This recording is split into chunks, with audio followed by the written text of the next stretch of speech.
Hello, everybody, and welcome live to my safe Gavin. I apologize for the late start. I should have woke up a little bit earlier, but yeah, I was just scrambling to do a couple things. So I apologize for those that kept waiting. But so because we started late, we're gonna jump right into it. So as usual, I am joined by a good friend of mine who we're going to talk about Falcon and Winter Soldier. So bringing on Ron from You Don't Read Comics. What's hey, there we go. I'm like, I don't like the way this looks on the screen.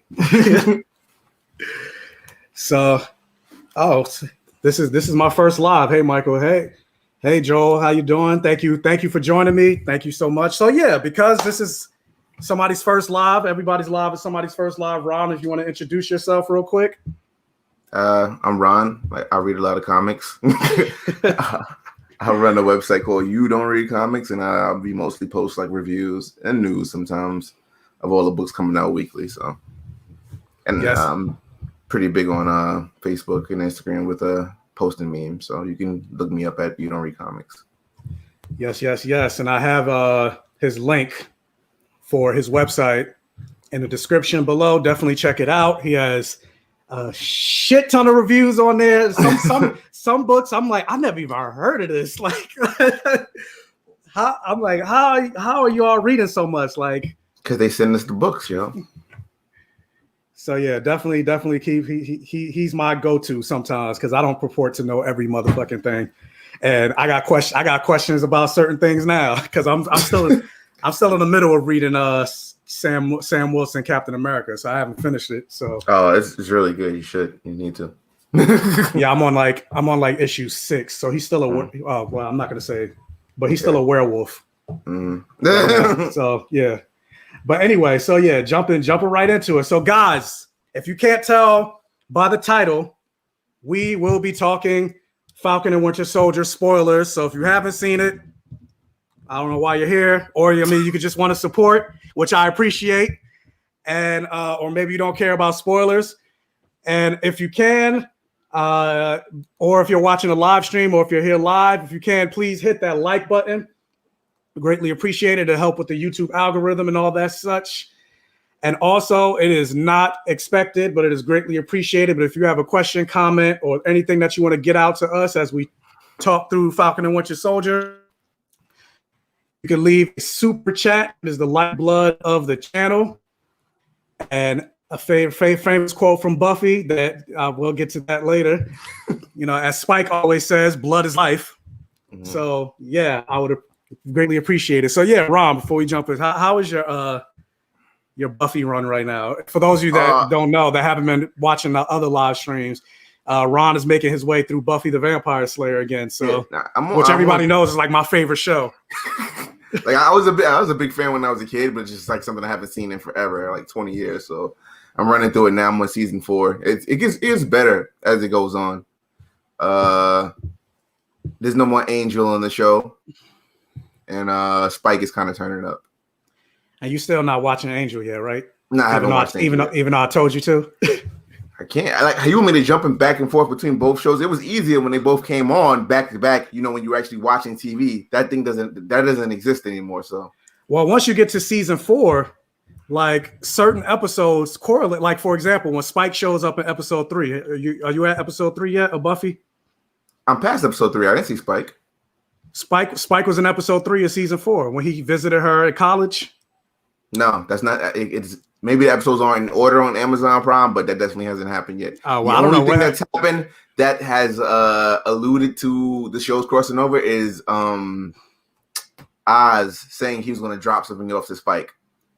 Yeah. Well, no, you mean Angel. Was episode. Yeah, Angel.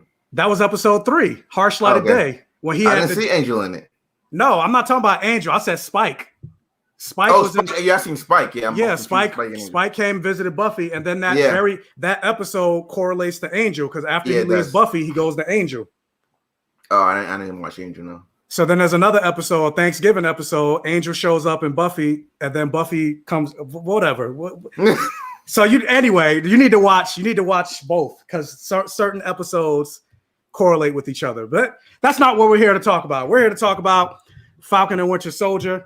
What was the name of the episode? New World Order. So yeah, Ron, really quick, what did you think about this first episode of Falcon and Winter Soldier? I think it was good. It was good, and I think like coming from the comics, I think they are trying to tone it down, I guess racial wise, because the Sam's run as Captain America is pretty much built around white supremacists hating the fact that he's Captain America. I think they're avoiding that by having him kind of turn down the shield at first, and then him having to take it back from someone who isn't worthy. We saw on the trailer that he hit, like when he was training with the shield. So unless that's a flashback, we know he gets it back. Yeah, we don't know how that happens though, and how the public is going to feel about it. Yeah, I don't know how that happens, but yeah. So jumping into the episode, but we're gonna jump straight to the end. We're gonna jump straight to the ending, and I feel like Marvel obviously, and of course we knew this was gonna happen, but I feel like this moment was meant to like collectively piss off, especially like the Black Marvel fans. Yeah, definitely. Worldwide, like when that motherfucker showed up, U.S. agent Johnny Walker showed up with the shield, looking like first of all the costume ain't even fit him. So I'm like, I wonder if that was on purpose. I think it's on purpose. Sometimes when they want to cast people who are like the antagonists, the Black people who are possibly racist, I don't want to say racism has a face, but that motherfucker look racist. Yeah, he does. Like, as soon as he came down, he gave that wink. I was like, oh, this is how they gonna end. This is how they gonna end the episode. I was like, I don't know which one I was more upset about. Like, you know how at the end of WandaVision, every time that "Please Stand By" would show up. Yeah. Like, I don't know which one got me more pissed. Like the ending of WandaVision or like this shit. Like, I was just like, oh, come. Yeah, I didn't expect it to happen in the first episode. Like, damn. No, I didn't expect it to happen. Yeah, I didn't expect it to happen in the first episode, but I guess it makes sense because there's only 6 episodes though, so it's like you gotta. Yeah, he just gave it back to the museum or whatever. They didn't even let it rock for a few months. It's like he just gave it back, But yeah, Joe, people say he looked like the old man from Up. I've seen those memes. I saw that meme. So yeah, for those of you that don't know, there's a meme going around that the guy that's playing U.S. agent, he looks like the old man with the Captain America helmet on from Up. Because that's exactly what it looks. And it's funny. Like the internet stays. Internet is so fast, yo. They're super fast. I'm like, I don't know how. I'm like, I wish I was as quick with it as the internet sometimes. Maybe I can make a living as a comedian, but it was funny. But the thing that also kind of pissed me off, staying at the end, and then we'll go back, is the guy that he gave the shield to, who made the speech about, oh, we need a new Captain America. This is a difficult time. Knowing that Steve Rogers handpicked Sam Wilson to be the new Captain America, and yet he doesn't want Sam Wilson for whatever reason. Like I said, they're showing the racism, they're showing the colors, but like in the comics, it was like pretty like overt, like. That's what I was just about to ask you. Do you think they're gonna go? Because I mean, it is Disney at the end of the day. Exactly. So, they're trying to show how we're marginalized in different ways, like the part with Sam and his sister at the bank and stuff like that. I don't think they're gonna go full on like there's just white people that just hate you for no reason. That they're not going. They're going more systematic. Because I was gonna say they might kind of like tiptoe around like, we don't want him because he's Black. But then they might not even say. They might just be like, oh, remember because you were a fugitive and you didn't sign the Sokovia Accord. It's like, nah, mother, it's because he's Black. Exactly. I don't think they're gonna outright say it because it's Disney, So, but I mean, I'm hoping because I mean they did. I was surprised by the little bit of race references that they did have in this episode, because for the most part, outside of like Black Panther, they never really touched on race or anything like that in the MCU, especially with regards to the MCU is some magical place where racism doesn't exist. No, of course not. Because I'm just like, yeah. It's 2023. There's no such thing as racism. We all live the blip together. which is funny because then jumping back, being that it's 2023, like, why does Bucky still have a flip phone? Because he's old, yo. He's old. I think that's the trying to say that he's old, you know. Yeah, like, but still, there's like, people out here with flip phones now, you know, like my uncles and stuff like that. Oh, you got, because I was gonna say I don't know nobody with a flip. Like my mother got my mother got an iPhone, and she's well, I'm not gonna say how old she is, but I don't know anybody. Yeah, I don't know nobody with a flip phone. Lawrence Pitway, afternoon. Thank you for thank you for joining. Thank you for joining. But yeah, going to the very beginning of the episode, that like. Granted, I understand like movie theaters are slowly opening back up. Like AMC started opening back up in California. I think New York is supposed to open up next week. Yeah. And things like that.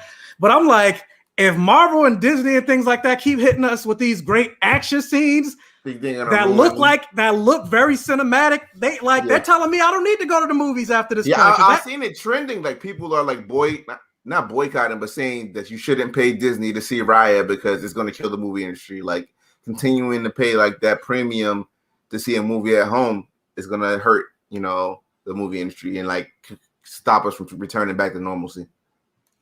I mean, I could see that, but I don't. People love the movie theater experience. I love the movie theater experience. Oh, I love the movie theater experience. I used to go to the movies like at a minimum once a week. Yeah. Most because I had AMC A-list, so I would go at least, if depending on what was out, I would sometimes go 3 times a week. Yeah. And I wouldn't even, you know, because a lot of people like to get popcorn and all. I don't need to do that. Just let me sit in the theater. And I love my Dolby Cinema with the vibrating seats. Yeah. And the big screen. Like I don't want to see the movie theater experience go away. But at the same time, with like Raya, right now I get Disney charging because right now movie theaters aren't open. And yes, you're paying for Disney Plus.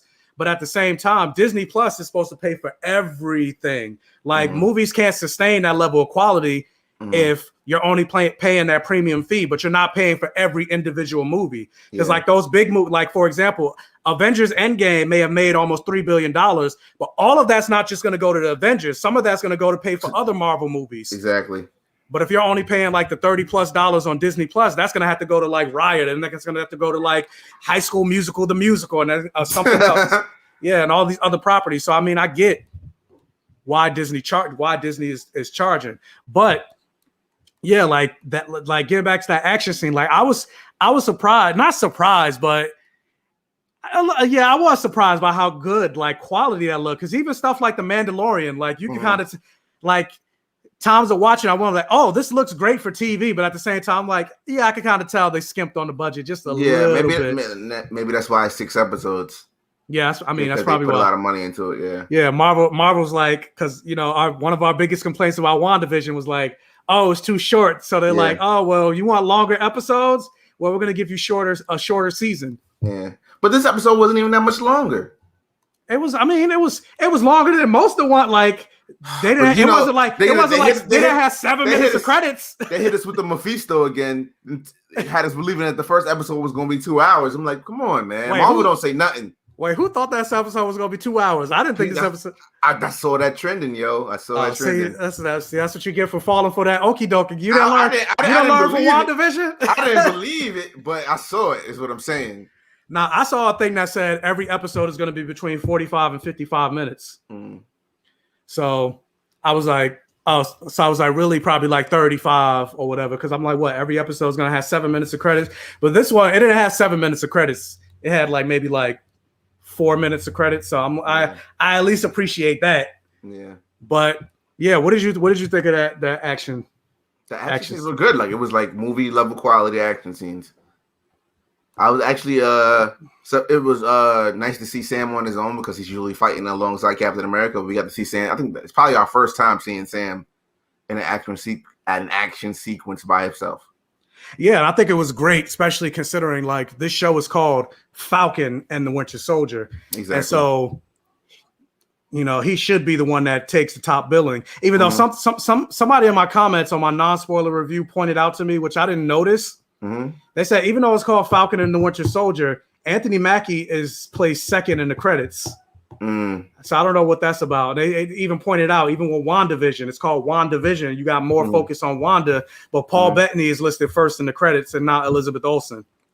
So I'm like, I understand. Yeah, I didn't notice that. I didn't notice that, but I was like, that's kind of. What do you think the pay scale is? You think that the guy that plays Bucky got paid more than Anthony Mackie? Based on that, like the fact that Sebastian Stan has top billing over Anthony Mackie, I would say probably, which would kind of be fucked up. Especially, I'm like, they should, if anything, they should be paid the same. Yeah, equal or nothing, or equal or Anthony Mackie's getting paid more. Yeah, granted, we don't know, but we don't know anything, but yeah, speculation. They should be paid the same. If hopefully it doesn't come out to find out like, oh yeah, Anthony Mackie or Sebastian Stan was paid more. Yeah. But in terms of like the action sequence, what I was about to say is, I think it was to what you said, like brilliant for them to start off showing for the most part what Falcon can do on his own without Steve. Exactly. Because I'm sorry, not to go off on another show or whatever or another movie thing, but it's like the same thing with War Machine. I keep saying I'm excited for Armor because we never got to see War Machine be War Machine. Most action I seen out of him was it Infinity War? When they were dropping bombs in Wakanda, like that's the most I've seen out of War Machine. The entire Iron Man 3, they teased the Iron Patriot suit. I'm like, oh, it's gonna be fire. He wore the suit for like 5 seconds. Yeah, he wore it for like 5 seconds. Yeah, I'm like, damn, yo. You can't let him shine.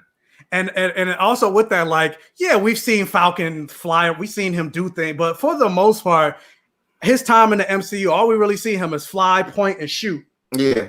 But in terms of like hand-to-hand combat, like fighting on that level, we've never seen it. So I also thought it was great that they brought back Brotrock the Leaper from Winter Soldier and had him show up in this episode, which I'm glad they didn't kill. I'm glad they didn't kill him off. Yeah, he's definitely I mean, he's George St. Pierre. He's like one of the greatest fighters of all time. So I think they're gonna use him more. So I'm happy to see, and that's the thing I like about these Disney Plus properties with Marvel in general. Is like they're able to bring back these characters that more than likely you never would have seen. Yeah, had it not been for Disney. Like I feel like if they knew about Disney Plus during Civil War, they probably wouldn't have killed Crossbones. Yeah, definitely not. Yeah, because even what's his face came out. He released a interview, a statement saying that he actually didn't even want to come back for Winter Soldier because he knew that. I mean, for Civil War because they knew they were going to kill him off. Yeah, and he was set to. He had like multiple contracts under his deal. So and in this show, he definitely could have had a role. He definitely could have had a role in this show. So missed opportunity, but yeah, I loved that action sequence and getting to it. Also, like they introduced another character from the comics, Joaquin Torres, who for those of you that don't read comics or keep up with comics or anything like that, he ends up when Sam Wilson takes on the mantle of Captain America, he ends up taking on the mantle of Falcon, which is kind of a big deal because that makes Falcon what's the word? A legacy character, and it's a legacy person of color character.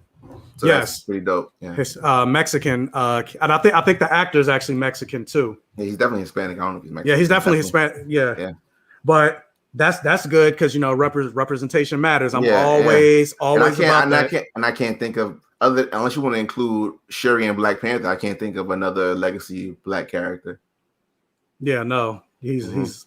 But the only thing though, even though like obviously you got the name drop, I'm just like I'm wondering if they're gonna actually go through with it, like make him Falcon, or he's just gonna be there. He's just there as the wink nod. Yeah, he's there as the Easter egg, and if it turns into something else, then we can see it down the line. That's what Marvel do. I think they breadcrumb, and if people are interacting with it well or asking for it, then they'll give it to us.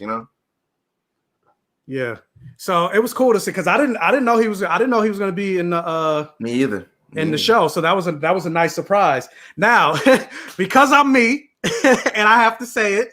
So this is a warning, Ron. So after I heard you say it already. I seen it. I seen it. I know what you're gonna say. Oh, do you? Okay. Yeah. Well, do you know what I'm gonna say? Yeah. I might surprise you. Okay. or not. I doubt it. But so after the action sequence was over. And they were in I guess they were in like Libya or something like that. They were somewhere in the Middle East, and they're talking, and then you got the exposition that this show takes place 6 months after Avengers Endgame. And I was about to say, Ron, you're not in the show. Falcon, Sam Wilson is he's been working with the Air Force for the last 6 months, and they were having a full conversation between him and Joaquin. I was just like, see, I went into this show fully prepared to ship Bucky and Sam, but I was like, you see now this scene between Falcon and Torres, I'm like, I'm starting to ship these two. Oh God. I'm like, so before the name that I came up, is that what you thought I was gonna say? No. Yeah. I thought you were gonna say that you like Torres. I thought you were gonna say. Oh, okay. Well, I guess we're on the right track. Well, yeah. So I was like, this whole time I was like, yeah, Sam Wilson and Bucky Barnes. The ship name I came up with the two of them, Falcon and Bucky, was Fucky. Turns out I didn't realize there was actually a ship name on the internet called Sam Buck. Sam Bucky, which I don't like that name because especially better. especially with Sam Buck, like and the history of Buck, Black Buck being a negative stereotype. I don't like that. So I like Fucky better, but for the sake of the internet, they probably wouldn't call it Fucky. But like, so I saw that ship exists, but like I was like, wait a minute. At first, I was all gung-ho about the Fucky ship. Now I'm all like, what is it? I'm going to call it what? Suarez, Sam, and Torres? I think I might be a little bit on the Suarez train. I don't know. I don't want to rain on your parade, but it seems like he has more of a mentorship role with him. Nah, fuck you. Don't kill my dream. Granted, of course, I know it's not going to happen. It's Marvel, it's Disney. I know it's not going to happen, but don't kill my dream. But I mean, I like that scene between them. I like the chemistry. It definitely was the mentor-mentee relationship, and I was like, yeah, he's kind of cute. So I'm all for it. Give me more Joaquin Torres, and I do hope he act. And granted, I mean, maybe he might not become Falcon by the end of this show, but I feel like they got to do it. They got to do it at some point. Yeah. But my question for you is, do you think they're actually going to go the route of how he is in the comics, or do you think maybe he's going to get another suit? I think they're probably, because Falcon in the comics, he actually has powers. You know what I mean? Like he can mentally control birds and speak to them and stuff like that. He doesn't have that power in the MCU. He has like pretty much a remote control, like an AI kind of drone thing. So they would probably go when Falcon upgrades to being Captain America. They maybe will give the mantle of, maybe he'll give his old suit to Suarez. So maybe they'll go that route. And this is actually, I have a question for you again regarding like comic book lore and things like that, because when Sam and Torres were talking about, because when he was tinkering with the Red Wing or the suit, and he was like, yeah, the military always messes it up every time they touch it. Like going back to Winter Soldier, when they first introduced Sam Wilson, they mentioned that he had a partner and they were like the best flyers in the military, and then he ended up dying. And the military ended up confiscating his wings. So to me, that says the military actually made the wings. So my question is, like, in the where does he get the wings in the comics? Because like, did he make it? Did Stark make it? Because my whole question, I was like, why aren't there more of him? I don't know. The original wings, they weren't made out of anything in particular, but the wings he has now in the comics are made of fucking vibranium. So, you can credit Black Panther with his latest wings, like his best wings. Yeah, because they don't really say. Because that was something I thought about when I was watching the episode. He was like, "Yeah, the military touches it. They don't know what they're doing." I was like, "But I thought the military is the one that made these wings for you." And then also, I'm trying to remember now. Where did he get the wings from in the show? They were like prototypes, right? I mean, that's what I was saying. Like in Winter Soldier. He said like he was, because he was part of the military. He's part of like a secret flying program. Yeah. And he was but when he says they took his wings, I don't think he meant those actual wings. I think he means they stopped him from flying in general because he was an Air Force pilot. Well, no, remember they had to break into the Sam and them broke into like the military to steal his wings back because he said the military confiscated them. Oh man, I gotta watch the Winter Soldier again. It's been a while. But Joshua Atkins, he said the original are from Black Panther, so they were designed for him. Yeah. So I guess there we go. Stark Tech made the newer version before he died. But then that also goes to show that Falcon also is pretty smart in the fact that he's able to, work with Stark. Do maintenance on his own wings. On his own wings without having to call like the Geek Squad at Best Buy. Because if it was me, like if something happens to this computer, like I'm not tinkering with shit. I'm going right to Best Buy or calling Apple. Yeah. So it goes to it shows that he's smart. So then what was it? The very next scene was you saw, was it Bucky? No. The very next scene, he goes to actually before I do that, so I think it's kind of like a nod to like Nick Fury, the original Nick Fury in the comics, where Torres. Yes. Where Torres is like, oh yeah, there's a rumor that Steve Rogers, you flew him up to the moon and he's watching down on us. And he's like, is that true? I was like, oh, that's a nice little Easter egg to the original, the white Nick Fury from the comics. So yeah, because they brought the black Nick Fury in, and they made the original Nick Fury the Watcher after they killed the Watu. So I thought that was a cute little Easter egg. But yeah, so jumping forward, this is the scene we were talking about towards the end where he goes to Washington D.C. To basically give a speech about, Steve and Captain America and what he meant to the world and how he all basically feels like he's not worthy to take on the mantle of Captain America, even though and that white guy's staring at him like, cheesing like, I was just about to. That's why I was like, I can't say the word, but I'm like, N-word. You ain't ready for that because YouTube. I ain't trying to get flagged. But we know you ain't worthy. A lot of people on the internet are mad at Sam for not just taking the mantle right then and there. But to me, it makes sense. Like to be the first something there's like a lot of pressure in that. Like nobody prepared. There's so much pressure in that. Like you don't want to be. A lot of people don't want to be the guy. It's a lot to take on. It's a lot of responsibility, and everybody's not ready for that. You know what I mean? Yeah, so I can see especially from a writing standpoint, like it makes sense for him. Like, Cat was that dude, man. I don't want to know, man. I can't do that. He's still doing good, He's still out there working with the military, stopping all kinds of stuff. But just that mantle, like that, that legacy. He knows how good a person Steve Rogers is. Your volume just shorted. Did it? You hear me now?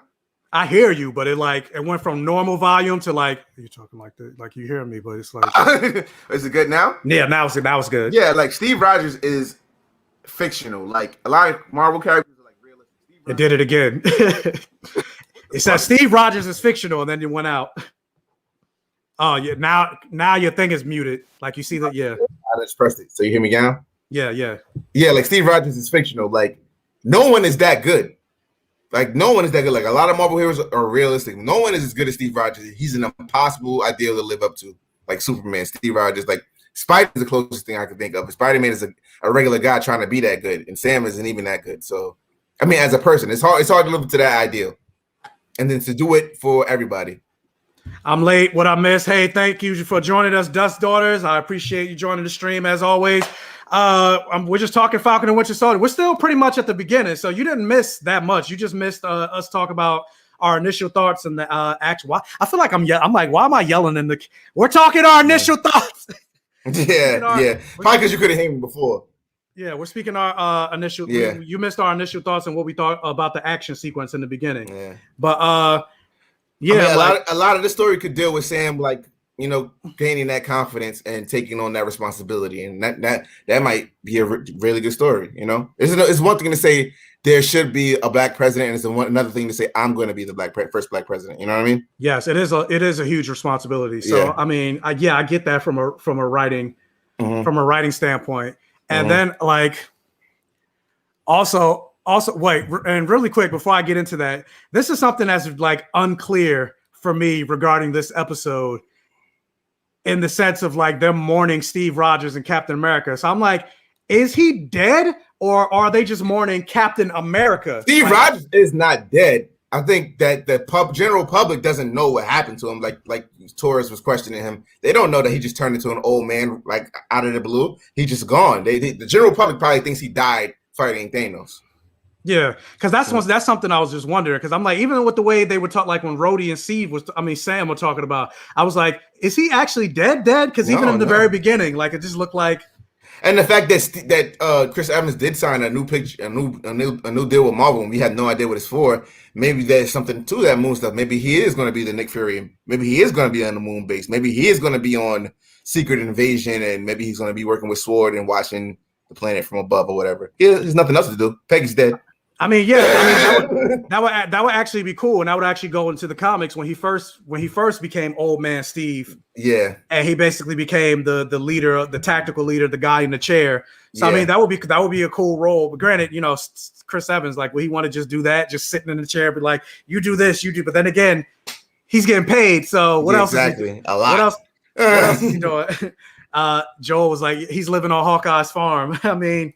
Yeah, what else? Like you said, like Peggy's dead. Peggy's dead. What else is he doing? Yeah, the same thing with Robert Downey Jr. He said he'll never come back, but there's no way they can do Ironheart without him being in it a little bit. Even if they use like old clips or whatever. But or at least be the AI. Exactly, and that's just the voice role. He can do that from his couch. We're in a pandemic anyway. What else is he doing? So I could definitely see him doing that for like $50 million. Oh yeah, I completely agree with it. I don't like that the guy said you made the right decision. Yeah, like fuck that guy. I don't like that guy. Exactly. I don't like that guy at all. Like he's an old rich white guy. Exactly. Yeah, you already know where he's coming from. He's definitely a Trump supporter. Yeah, he's coming from a place of hate. But jumping into so this is something I wanted to ask you when I got once I had you on the episode, because I talked about this on my non-spoiler review. Mm-hmm. And like the scene that Sam and Rhodey were having a conversation together, and it was just a good ass scene. That was a good ass scene. It was just them having a conversation. But he was like, "Yo, let me talk to you, brother. Like, you know what that meant? It's like, let's step away from this white space and have a real conversation where we can be ourselves." Okay.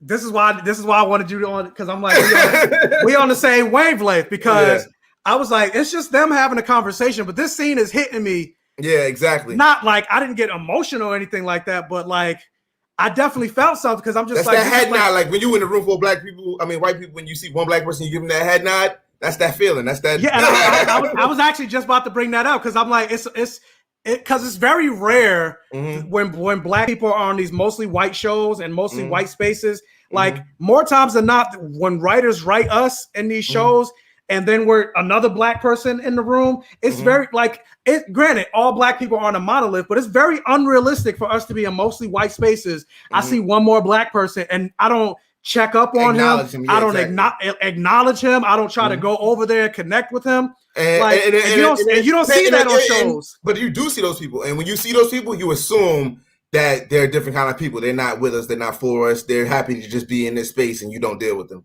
Yeah, but I'm just saying, like, in terms of how they write us in general, like more times than not, they never write us like checking in on each other or anything like that. They got a black consultant. And that's one of there's a black man. He's the executive producer on the show. So that I'm pretty sure that helped. Yeah. Cause like, and this is why like black Twitter or black YouTubers and things like that, like started geeking out on that moment on Crisis on Infinite Earths when Diggle and Black Lightning met each other for the first time. They didn't even talk. They were just across the room from each other, and nothing but white people. And it was just like, and they did it. They did it. They both did it. And the whole like black Twitter, like, cause it was a small moment, but it's everyone like knew what that meant. Yeah, that's like authentically black, and we don't see that often in these type of shows. Yeah, and that's one of the things that like upset me about like, because like even going back to like Age of Ultron, like we've seen Rhodey and Sam interact in like the battle for Wakanda in Infinity War. They were teaming up to fight, but that's just them fighting. That's not them actually coming together and talking or whatever as black men. But like even when you go back to Age of Ultron, they're at a party. This is the first time they're pretty much the only two black people at this entire party. And they didn't have not one scene with each other to meet or interact or say, "What's up? Nice to meet you," or anything like that. Joss Whedon. Yeah, Joss Whedon, but it's not even just Joss. Like I said, it's a lot. All these white writers. Or even think about you. You watched The Walking Dead, right? No. Oh, you didn't watch The Walking Dead? Well, I'm gonna give a quick example. You had the only two black women really on the show, Michonne and Sasha, Denai Guerrero, who played Okoye, and Sonequa Martin Green, who's the Sergeant Michael or whatever on Star Trek. Mm-hmm. They're like the only 2 black women on the show. At not one point did you see them interact with each other? All. Yeah. Even, and granted, I'm not saying it needs to be a whole episode or anything like that. They don't gotta be like braiding each other hair, nothing like that. Yeah, I was about to say, even like a scene where they're like braiding each other, because we're in an apocalypse. There's no shea butter or anything like that in this world. Like giving some type of skincare tips or anything like there was none of that. Or like anytime you saw the black characters talking to each other, it was always like with a white person in a room. And I'm like, that's unrealistic. And so that's why I appreciated this scene the most. I was like, is it just me that feels that way, or maybe not? So yeah, so I'm glad that way, bro.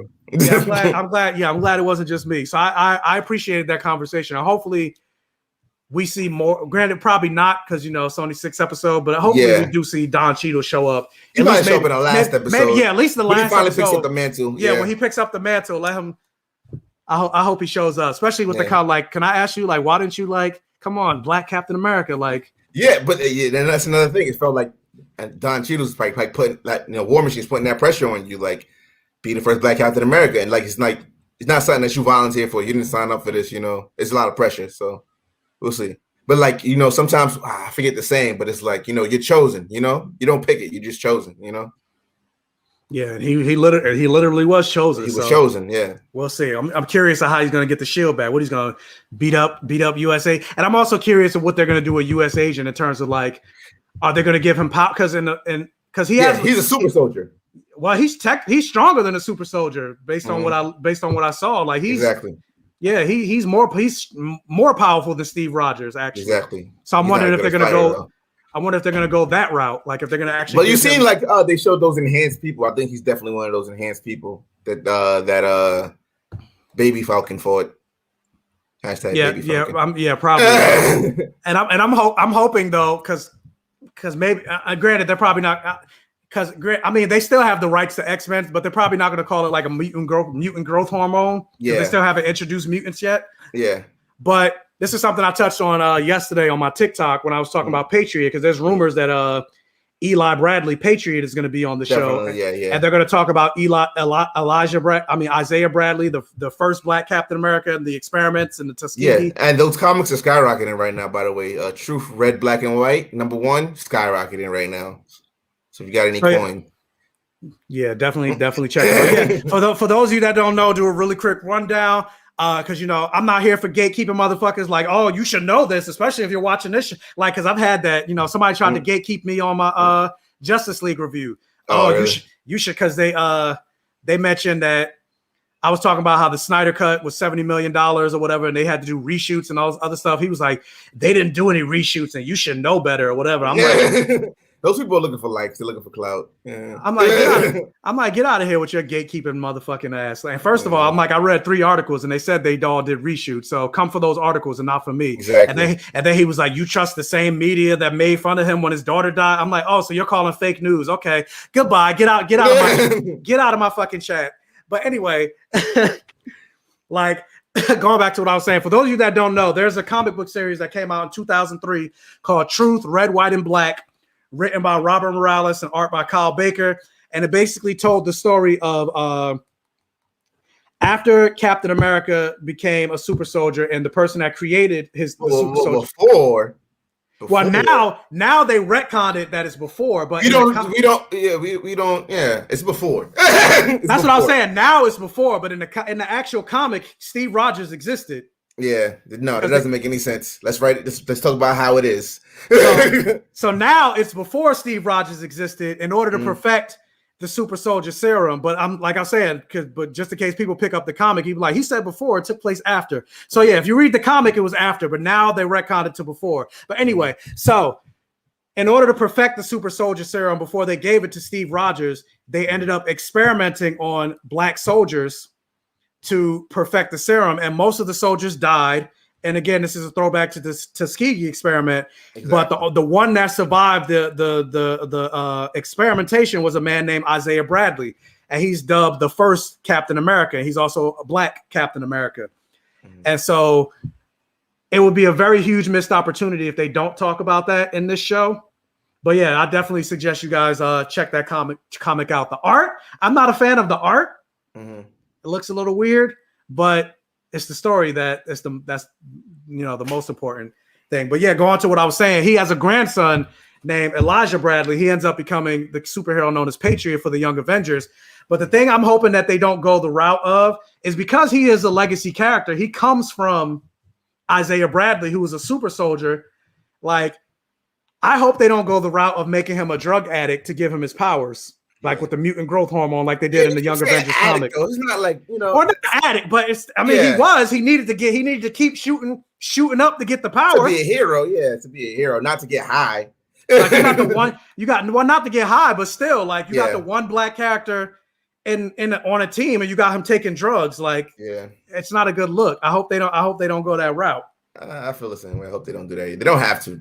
But Dust Daughters, thank you so much. Always coming through for your boy. Thank you so much for the $4.99 super chat. What is the deal? Either Flag Smashers? Does their motivation make sense to you? I mean, I think that's another way of them avoiding straight racism. Like Flag Smashers want this, they want that, and in the comic it was like just straight up racist people that didn't want him to have the shield. They had a task force that was like policing like black neighborhoods. And it was like beating the crap out of people and stuff like that. Then definitely not gonna go that route because it's Disney. But I think the Flag Smashers will be a lighter racism, like a lighter Hydra. Even Hydra, they didn't talk about Hydra being like racist, like how it really was. Yeah, they didn't like literally mention them. I mean, kind of with the Red Skull, but even after that, like they had a black dude in Hydra. They didn't really go the Nazi route. Yeah, they did, but at the same time, there was a black dude that was storming the Capitol too. So I mean. He got paid to be there, bro. He wasn't really storming the Capitol. He got paid to be there. They paid him. But he still did it. I don't care. You can pay me to be there. I'll be like, nah. He was standing there looking stupid. Like, nah. But actually going with that, like, and this is something that somebody pointed out on TikTok, and I was like, that's actually a very good fucking point.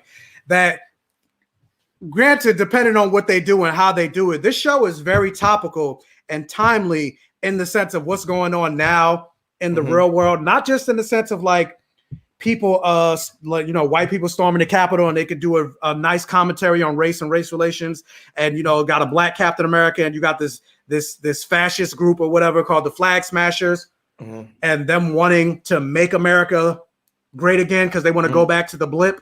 Yeah.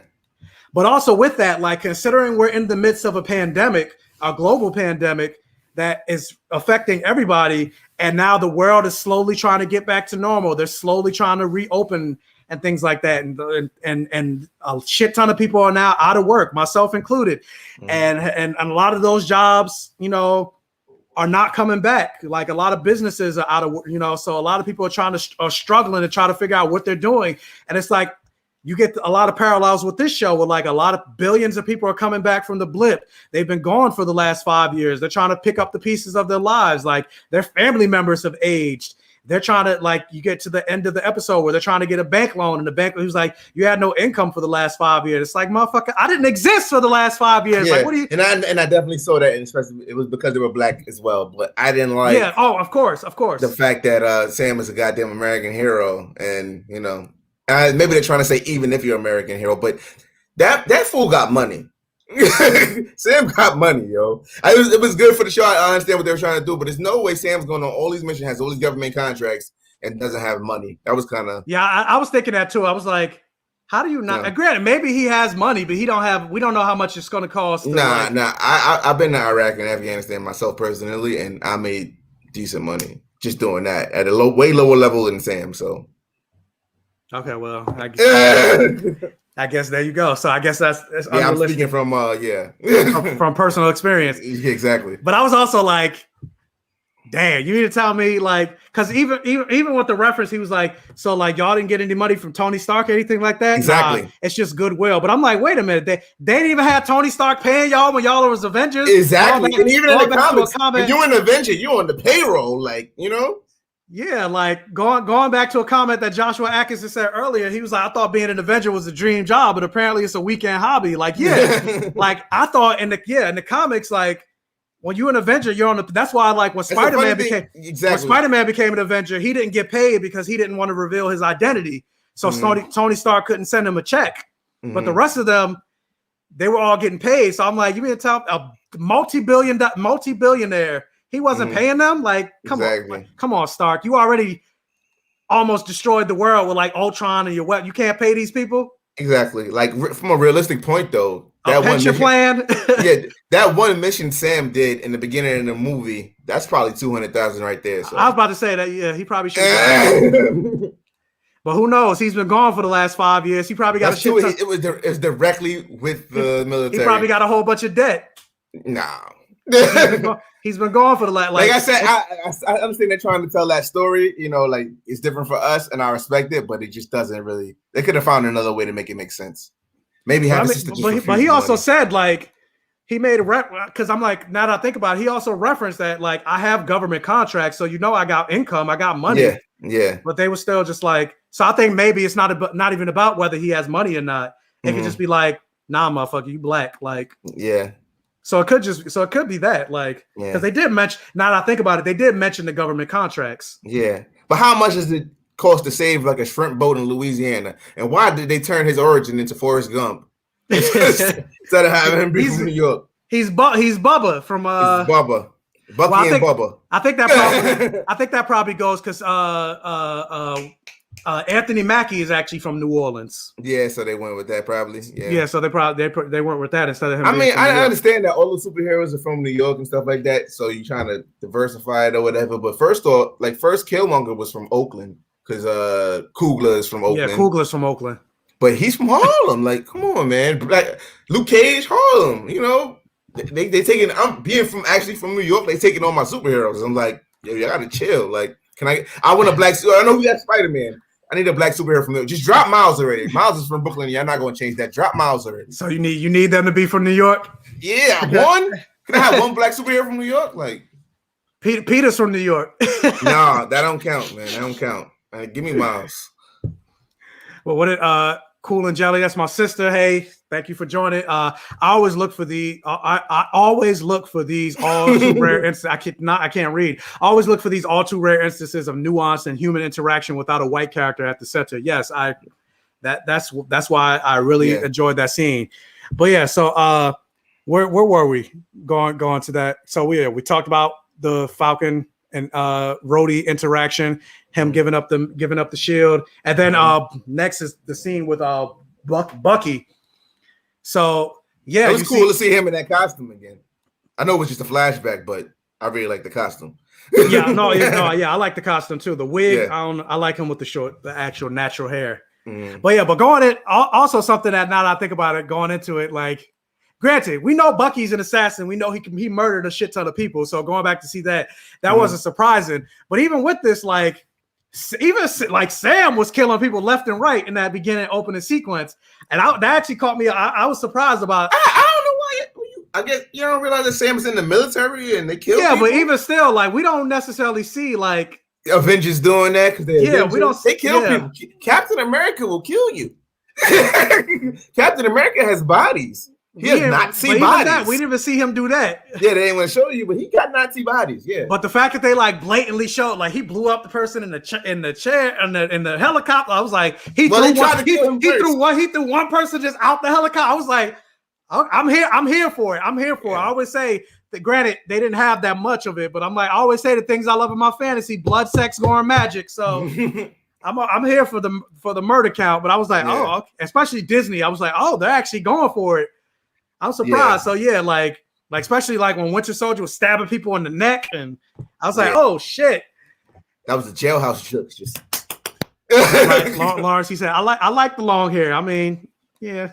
It doesn't look terrible, but I prefer Sebastian Stan with the short hair. What about Thor? You like the short hair or the long hair? Yeah, I like the short hair. Same thing. I'm a short hair person. Like that's something I noticed. Like when I like just in general, like when it comes to guys and like they got like the long hair. Granted, I still think they're attractive, but then when I see them cut their hair, I'm more attracted to them. I'm a short hair person.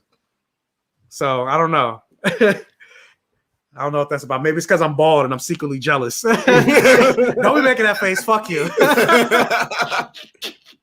I'm like, oh, I wish I had some hair. You making me upset about that. But yeah, like going into like the parallels, like in the conversation, like, yeah, this also shows like what isolation can do for a person, because for the most part, Bucky is alone now because like his boyfriend his boyfriend left him for another woman. So without even really saying goodbye. Yeah, for real. But he knew. Bucky knew. Sam didn't know. Bucky knew. I mean, yeah, Bucky knew, but still, like, I'm still not a fan of Steve going back to the past the way he did. Steve had the best ending out of everybody. Altering a whole timeline for a woman he knew for like 2 seconds. Yeah. And then never went on a date with, because remember the ending was like, save me a date, first dance. Yeah. They kissed. And granted, they knew each other throughout the war for like 2 years. Yeah. But they've been working, so they never really got to like. They had a working relationship. And Steve Rogers also, I made a TikTok about this. I'm like, the real reason he went back to the past is because he's a virgin. And she was like the first person that paid him any attention. Yeah, 100-year-old virgin. Yeah, so he had like 100 years of blue balls. So he's like, all right, the war's done. All right, let me go get my nut real quick. That's the real reason. It's not because of true love. Yeah, I'm like, man, everybody's all like Peggy and Steve. That's like the best love. Nah, no. Bucky and Steve was even the Russo brothers said it was a love story. So fuck you. But yeah, like going to the thing of isolation, like, yeah, it just shows how alone he is. 100. He's mentioned he's 106 years, and no family. They're all dead. And then when he was talking to the therapist, who I like her, I like that actor. Mm-hmm. Like he's literally gone from one war to the next for 90 years, and the only time he's only had like a moment of peace was in Wakanda.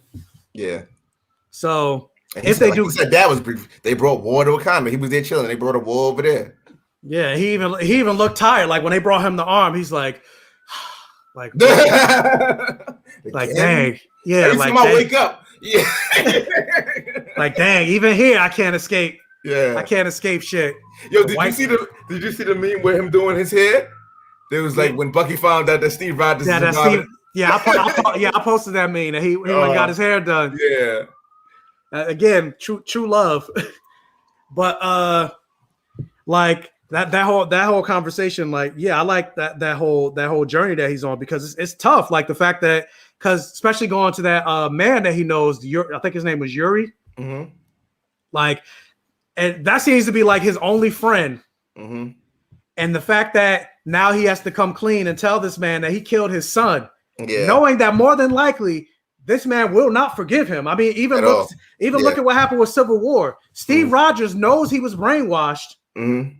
He knows he did not have any control. Kind of like the Angel Angelus conversation, going back to that. Because I mean, even you were like, nah, I don't care. I don't care. That was Angel. It's still Angel. He still killed him. I'm like, no, but it wasn't. So it's the same conversation. Like Bucky was brainwashed. He had no control over what he did. So, but that old man's not going to try to hear that. He's going to be like, no, I don't give a fuck. You killed my son. And now he's going to lose somebody else. So it's like, I feel bad. I feel bad for Bucky. Yeah. What was you about to say? Like you like, nah, you probably like he got to go to jail too? Like Bucky, I mean, Bucky's been through enough. He's paying himself enough. But I don't know, like the Civil War thing, like people always say, Iron Man was right. Like a lot of people say that. I don't blame Cap, because Cap was just riding though. Maybe it's a Brooklyn thing or whatever, but he's riding with his boy. Bucky, wrong or right, that's my boy. So Iron Man had to get it. Iron Man had to get it. But yeah, like I don't know. Would, like, if you were in his situation, would you have told? Who, Bucky? Yeah. That he killed his son?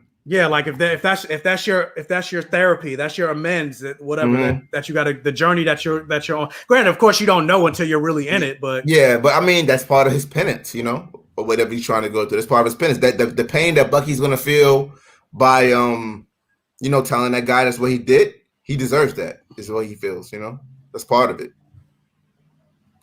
Yuri don't have to forgive shit, and I hope he doesn't. I mean, I'm not saying that Yuri has to forgive him. I'm just saying, knowing that he won't forgive him, like, I understand why Bucky, because that's his one friend, and they even talked about during this therapy session. She's like, isolation is not healthy for you. Like, you're not nurturing your relationships or anything like that. Like, you don't have to worry about Hydra anymore. You don't have to worry about any fighting. You have your autonomy from the government. Like, you're free to do whatever you want. And I get it. He's like, free to do what? Like, free to do what? I have no connections to this world. Yeah. I mean, it's kind of like that when you come back from war, and like all the people that are like, from war, and you're used to doing that every day, used to fighting every day. So you come back to a space where that's not happening, you don't know what to do. You know when to do it yourself. So it's difficult. Yeah. And even they kind of mentioned that even with Steve Rogers, like when you go and look at Age of Ultron, like where Ultron said to him, he's like, you're always looking for a fight, a man at a time. Like even when Wanda used that thing to make everybody see their nightmare. And something that we didn't understand until I kind of got later on. Steve was the only one that kind of didn't have a nightmare scenario. His looked like his was a happy ending. But then when you really think about it, that was his nightmare scenario. Because what did Peggy say? The war is over. You can stop fighting. Yeah. That is his nightmare. Because he's always looking for a fight. That's all he knows. That's all he knows. There's always a bad guy. Because he knows at the end of the day. Because even he kind of mentioned like. At the end where he was like, the fighting is over, yada, yada, yada. You can go and live a happy life. He was like, well, the guy that wanted that went into the ocean 70 years ago. So he knows like Peggy's gone, the life that he thinks he wants is gone. So he like living a normal life doesn't seem feasible to him. That seems like that is his nightmare. So it's kind of the same with like probably Bucky. Like, I don't know if he can move on. So that's like his penance. Yeah. Wait a minute. Even I gotta address this comment. Wait a minute. Sheldon, what is going on? Get the fuck out of here, bro. Wanda should be parting. Sorry, Ron. I said what I said. Even I don't agree. Wanda got to go to jail. Gotta go to jail. You see, we talking about Bucky, and he's not in control of what he's doing. I love you. We not like. I'm not like really calling you out. Like, I love you. Thank you for checking out the stream. But you wrong though. Yeah, Wanda did everything of her own volition. Like Bucky and Wanda is not the same. What he said. I said what I said. Like, you said what you said. Yeah, you said what you said, but you're wrong. Wanda knew exactly what she was doing. There's no pardon. Yeah. Like those people. Speaking of which, like talk about the therapy session. Those people need to go to therapy. Exactly. Like, and Wanda didn't offer to pay for their therapy session. Exactly. She ain't trying to cut no check. Yeah, she didn't cut no. Like, I'm pretty sure Stark left her some money, or Vision left her some money from Stark. Yeah. Like the man. She could have just mind wiped those people. She's a goddamn sorceress. Mind wipe. Just make them forget about the event.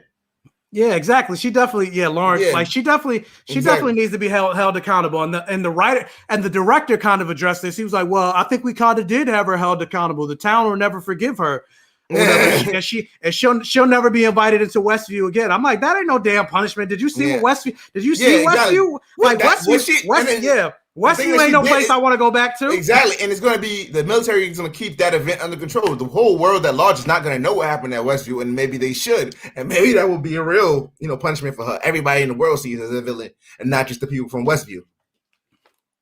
Yeah, because Westview was like what? Like 3,000 people. Yeah, 3,000 people. That ain't no punishment. Like, yeah. Go stay in like Miami, or she could stay in Costa Rica on the beach. Like you already saw, she got a cabin. She ain't facing no punishment. Yeah. But yeah, like Lauren said, if anything, she was brainwashing them. She wasn't the victim. Exactly. She could have easily erased the memories. She's super powerful. She could have did it. She's an asshole. Yeah. She don't care about nobody else. Yeah, Wanda don't need to be pardoned. So exactly. But yeah. But anyway, getting back to Bucky, like honestly. And this is me being stupid, but I'm like, I should have known better once they showed it. Like, I didn't realize in the very beginning when he was talking about his son being dead and like the mysterious circumstances behind it and things like that. Mm-hmm. I didn't like put two and two together that I'll put that together immediately. Yeah, no, because this is what I thought. Mm-hmm. I thought because based on this first episode, Bucky and Sam weren't together yet. Like so we knew that something had to happen. There has to be an inciting incident to like get them to start working together. So I honestly thought to do this guy a favor, because I thought like Yuri was maybe somebody that he knew from like back in his war days, that he's like that he was trying to connect with, and so to like do his like best friend at that time a favor, like he was going to try to figure out the mystery of his missing son, which ended up leading him into Sam. That's what I thought. But then it turned out, that turned out not to be the case. But the thing I really liked about this episode the most is like, outside of like the opening action sequence and then that moment that you got with Bucky, most of this episode was not action heavy. It wasn't, no. Yeah, most of this episode was just the quiet moments of them. We see these superheroes living their day to day, the mundane aspect of their life, and how they're supposed to put the pieces together to their lives. Yeah, but it was because both of them were blipped. We're still dealing with everybody's dealing with the results of Endgame still, and I think everything should start like that. Yeah, and that's something I appreciate that Marvel's really diving down into, because I thought, because even when you look at like Spider-Man Far From Home, they kind of played the blip as a joke. Yeah. And they didn't really touch on it that much. Yeah, I think Spider-Man Far From Home was more focused on the fact that Iron Man is dead, because that was Peter's, But even then, it's like Peter got blipped away too. There should be like way more consequences and conversations about that, especially. And granted, they touched on it, like people that he knew he went to school with. They're now much older, but I appreciate that now they're paying it more weight and more serious. And even going to, I was literally just about to say this, what Lauren said, like, I feel like in this one particular episode, I've gained more of appreciation and understanding and connection to Sam. He got way more backstory. Yeah, like, in this one episode than I did in his 6 years in the MCU. Yeah, definitely. Easily. Now, granted, and I appreciate that this episode was more Sam Wilson focused than Bucky, probably. And once Bucky gets more into that, we know who Bucky is, though. I mean, what can they do? I was just about to say, we know who Bucky is, but we don't really know anything about Falcon. I mean, go back to Captain America 1. You know who Bucky is. Yeah, and the fact that they even introduced going more into Sam, going in the next scene, they introduced his sister. Yeah, and he has nephews that got older. So I appreciated seeing that, and funny enough, and I'm glad with the actress Adeyero Opero. I'm pretty sure I'm butchering her name. I was like, because the whole time I was like, dang, she looked familiar. I was like, dang, yeah. I was like, why does she look so familiar? I'm like, she looks familiar, and I had to look it up. Did you see Pariah? I don't think so. Well, she was the lead. She was the lead in the movie Pariah, and I was like, that's where I know her from. Good to see her, because she was good in that movie, and she hasn't really. She's done other stuff, but she hasn't really done anything as big as Pariah since then. So I was like, I'm glad to see her show up. But yeah, I like that relationship between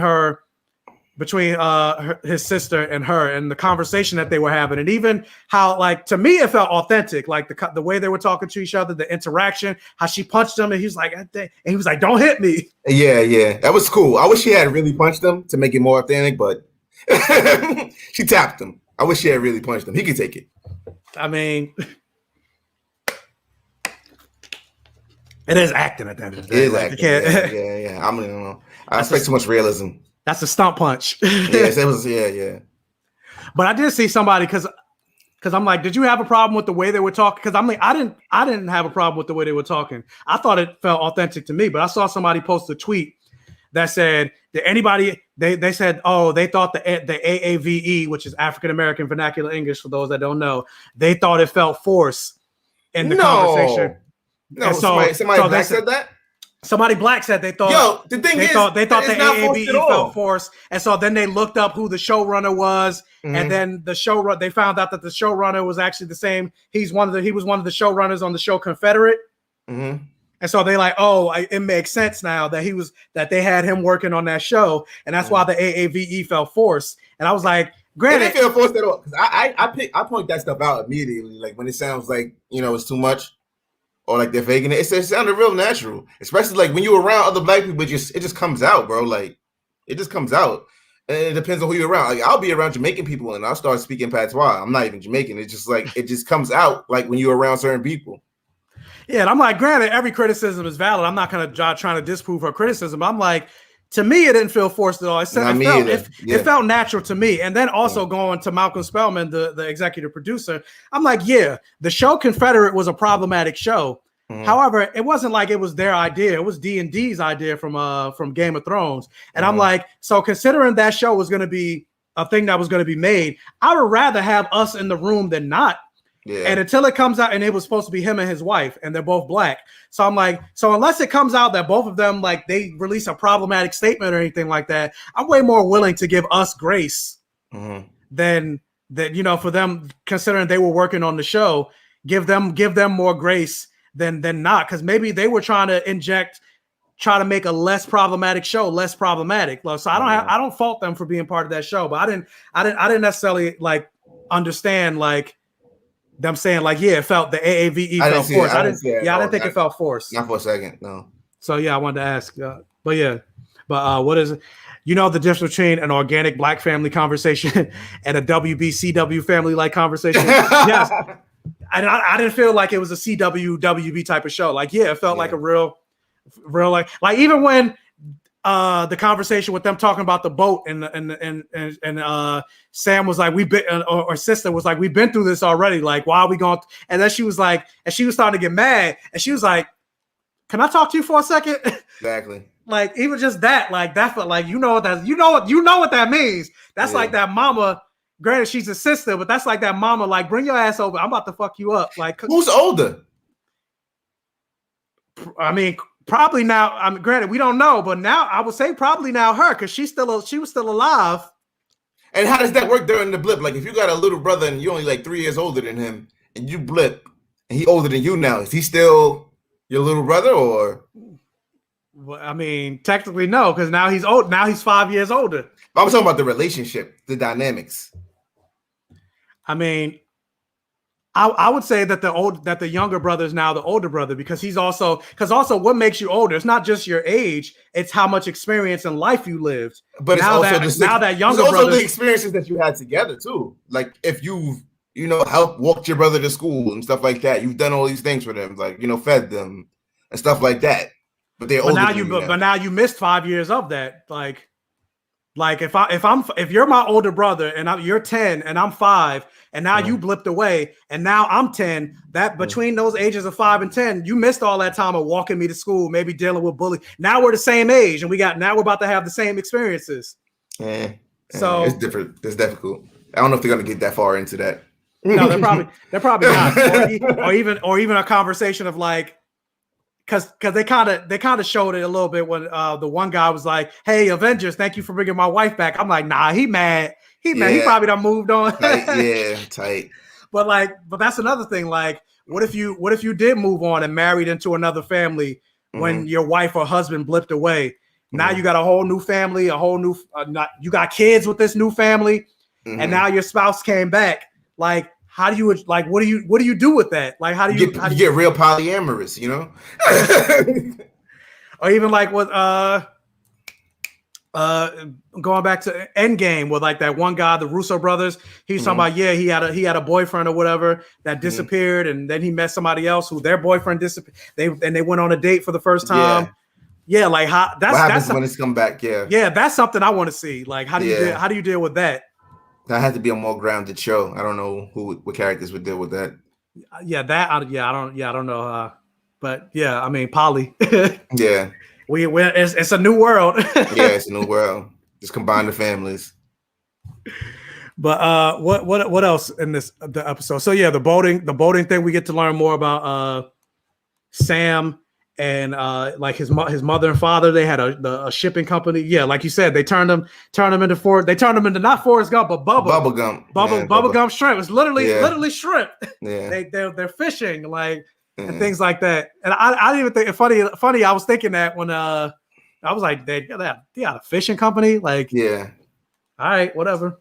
Yeah. But I appreciate it, like just how much love they paid to Sam was. The only thing I'm thinking though is because I do feel like, yeah, this first episode was more quieter, but obviously we only got 6 episodes left, so more, or we only got 5 episodes left because only 6 episodes in total. So every episode they're probably going to ramp up more and more. Yeah. They still got to introduce Zemo and So it makes me nervous and curious because I'm like, I feel like if they don't introduce or touch on Isaiah Bradley, it'll be a huge missed opportunity. But considering there's only 6 episodes and each episode is only like 45 minutes, I'm like, is there going to be enough time to even talk about to deal with that, and then deal with the Flag Smashers and deal with Zemo? If that happened at the end and they touched on it and they changed the Captain America Museum to have Isaiah Bradley in there as well, that would be dope. They're not that would be. I'm just saying though. That would be great. That would be great. That'd be like kind of like the museum that they had in Watchmen, HBO Watchmen. Yeah, something like that. Like where they talked about real history. They're not gonna do that. To put a black man in the museum. They didn't even want to have a black man give away a shield. The Captain America shield. They took that shield out real quick. That all of that's going to be resolved at the end, then it's not going to be resolved by the government. It's probably going to be resolved because Sam's probably going to fuck up U.S. agent, or maybe they're going to find out U.S. agent is like he's shooting up. He has it. That's another thing. Like Sam is great. Sam is awesome, but Sam is not a super soldier. Even that fight with Batroc the Leaper, like he can't beat him 1-on-1. He can't.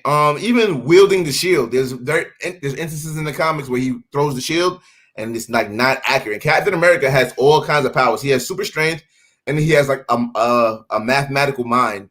You can talk about this for hours. Like he sees angles, and that's why he's able to throw the shield and bounce off places. Yeah, kind of like Cyclops. Exactly. They have super math powers.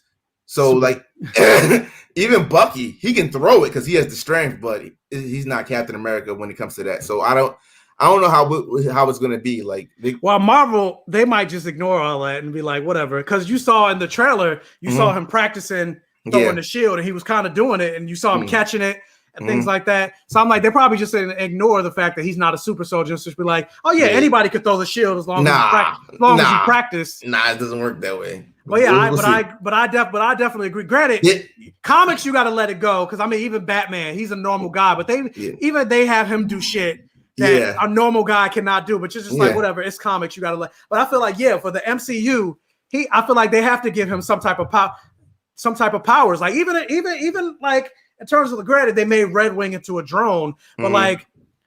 Because and again, I made a TikTok video about this. Go follow me on TikTok, guys. BlackGayComicGeek. But a lot of people don't know. Like Falcon has powers in the comics. He has telepathy, and they don't really go into that in this. Yeah. And then I've seen like the releases for some of the toys, and the figure arts version of Bucky comes with the shield. So Bucky's definitely going to get some shield time on the show. So we'll see. I don't. Yeah. Well, we saw him. We saw him catch it in the trailer. Yeah. But for him for his action figure to be included with the shield kind of says a lot. So they're probably going to go back and forth between like tossing it, or like here you do it, or maybe Bucky's gonna because he did fight Steve Rogers. He knows how Steve fights. I'm saying maybe Bucky would be the one to take on U.S. Agent and not Sam. I was gonna say it'll be a 2-on-1. Well, what I was gonna say is maybe Bucky he trained Sam. Yeah. And like using the shield and how to better fight. Because that could work that too. Based on what we know from the movies, Bucky is a super soldier. Exactly. So, or maybe Bucky injects him with some blood. I don't know, but they needed to make Sam into a super soldier. U.S. Agent is not going to be the only villain of the show because we still have Zemo coming. So, we'll see. We don't know yet. But Sam needs some super soldier serum. Say that 3 times. Sam needs some super soldier serum. Sam needs some super soldier serum. Sam needs some super soldier serum. almost. I got it, but almost. He black. That's a superpower already. Yeah, but apparently not. If you get to the end of the episode, that was his anti-superpower. Yeah. Like U.S. agent being white is that white privilege was his superpower. Yeah. So jumping back to the end. End of the actually no, we didn't even get talking more about the Flag Smashers and my new boyfriend Torres when he went after the Flag Smasher. You saw that one main guy that had the super strength. Do you think that's Zemo that has? I think that's AGH. I think that's how they're gonna. Hopefully, that's how they introduce Patriot. Oh, I don't know. I know you don't want Patriot to be on drugs, but maybe if they don't introduce Patriot that way, maybe the guy who's being U.S. agent, maybe he's on the same drugs as well. maybe he infiltrated, maybe like, the Capitol rioters, maybe he infiltrated the government and he's part of the government. Like, how cops were undercover in the riot themselves, maybe that's what U.S. agent's going to be. Like he's part of that. Well, no, not U.S. agent. I met the guy that was like the main flag smasher villain that had the super strength. Yeah. I'm like, who do you think that is? That could be U.S. agent. Oh, you think it's U.S. agent? Okay, it could maybe. Be. Yeah. So you think they're gonna make him? Because is he a villain in the comics? I know he's conservative, but he's not a villain, is he? He's been racist in the comics, and they kind of downplayed just being super conservative now. But he's a dickhead. Regardless, he's a dickhead. Yeah. Well, I mean, I already probably know that's like the word I would use to describe him, a dickhead. Yeah. Yeah. For those of you that don't know, U.S. agent is basically he's like conservative Captain America, basically. Yeah. But I probably already know the answer to this, but I'm still gonna ask because I don't know. But are you reading? Because I know he has a comic out right now. Have you read it? Being done by Priest. Yeah, being written by Christopher Priest, a black guy. Yeah. It's only 3 issues in. Have you read them yet? Are they good? It's good so far. Yeah, it's good so far. I'm gonna check it out eventually. Yeah. But yeah, U.S. agent. Imagine him as a Trump supporter. I mean, I wouldn't be surprised. That is his state. Like I said, he's basically conservative Captain America. Like that's his MO. That's why. Yeah. Where Steve Rogers is like he's supposed to represent. Steve Rogers is not the ideal. He's the ideal. Yeah, he's supposed to represent the idealism of America. But U.S. agent is more about the militarism, like America, what it actually is. He's more willing to follow the military and military industrial complex and things like that. Where Steve will definitely butt heads. And Steve is taking off the flag and said, "I'm not fucking with you guys." Yeah, yeah. He's definitely done that. Yeah. But with the U.S. Or not U.S. agent, but the Torres thing, because you said you think it's U.S. agent, but I'm like, because I was like, is it Zemo? Like, I'm wondering how they're gonna introduce. I don't think the way Zemo hates superheroes, so I don't think that he would become a superhero like the MCU with Zemo. I don't think he would inject himself with powers. He hates superheroes. Yeah, because I was also kind of thinking because the Zemo in the comics can fight, he can throw hands. Yeah. Because I'm just like trying to wonder how are they going to make Zemo a threat? And because I'm like, what is he going to do against Bucky and Sam? He can't fight. Maybe it's the same thing. Like he hates superheroes, and maybe with the blip, and a lot of the heroes were going during the blip. So maybe he thought, maybe with part of Flag Smashers, maybe he thought life was better during the blip without the stupid heroes and less government, and stuff. So maybe trying to return it back to that. Well, yeah, and they kind of mentioned that that's the Flag Smashers MO. Like they feel like the world was a better place without when everybody was gone. Which, technically speaking, they wouldn't be wrong because even Steve Rogers mentioned during the he was like, yeah, the air is cleaner. I saw dolphins in the pier for the first time ever. Like, if you want to get rid of climate change, you got to snap away a couple billion people. Yeah. Thanos was right. Yeah, but get rid of all the racist white people. Like, yeah. How about we blip them away and definitely be a better place. At least a better America. The world would be a better place. Yeah. Not just America. I mean, everywhere. Yeah, everywhere. Yeah. The racist people that are killed, like the Israelis versus the Palestinians and all that, like people that are anti-Palestine, all that stuff. Get rid of everybody. All of it. Yeah. You show up to work like, hey, where's Joe? Oh, he is a racist. You didn't know? Exactly. Like, because they hide. You don't even know who they is. So kind of like the Rapture, where it's like, if you're gone, you already know. Like, dang, dang, Carl is gone. Dang, I didn't know Carl was a racist.